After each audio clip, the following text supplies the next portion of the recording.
जय श्रीमन्नारायण। हम ब्रजकिशोर चंद्र शास्त्री। इस वीडियो में मैं आज आपको जुद पुत्रिका के बारे में बताने के लिए जा रहा हूँ। आप समझिए, जुद पुत्रिका के व्रत के दिन हमें कौन सा नियम करना चाहिए, जुद पुत्रिका के दिन हमें क्या करना चाहिए, जुद पुत्रिका के दिन हमारी माताएं हमारे लिए व्रत करती है तो हमारे मन में क्या भाव होना चाहिए।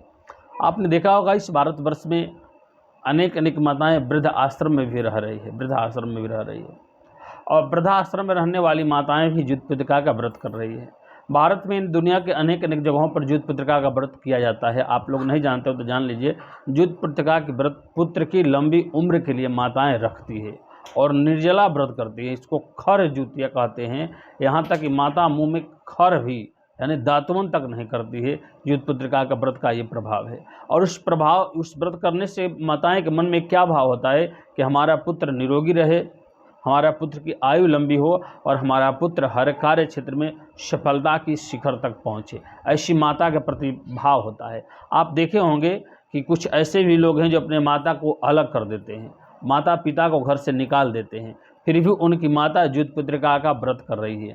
4 भाई हैं, माता जमाले छोटका भाई में है, बड़का भाई में है, मझला भाई में है, फिर भी माताएं चारों पुत्र के लिए जुद पुत्रिका का व्रत करती है, निराहार करती है। उनसे कभी पूछिएगा तो चारों के प्रति ही सच्चे भाव दर्शाते हुए वो बात करेगी आपसे।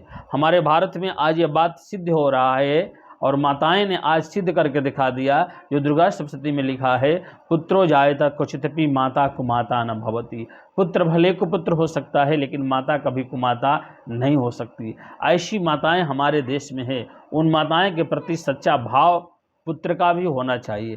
तो जिस दिन माताएं पुत्र की लंबी उम्र के लिए जुद पुत्रिका का व्रत करे, उस दिन पुत्र अपने माता के सारी जो इच्छाएं हैं उससे पूर्ति करने का प्रयास करे। यहाँ तक कि माता जी के आसपास रहना चाहिए। माता जी जब स्तन आदि व्रत कथाओं को श्रवण कर ले तो साष्टांग प्रणाम में माता के चरणों में करते हुए ये भाव दर्शाएं कि हे माँ, आपने मेरे लिए ये व्रत किया है, समय से मैं आपके लिए भी ऐसा कुछ करूँगा जो पुत्र के लिए मिसाल होगा।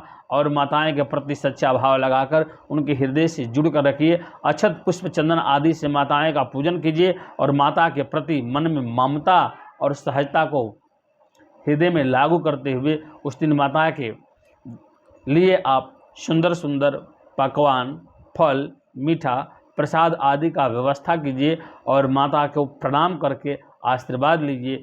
उस दिन माता व्रत के बाद आपको आशीर्वाद देगी। उस आशीर्वाद से आपका यश, मान, प्रतिष्ठा जो है बढ़ेगा।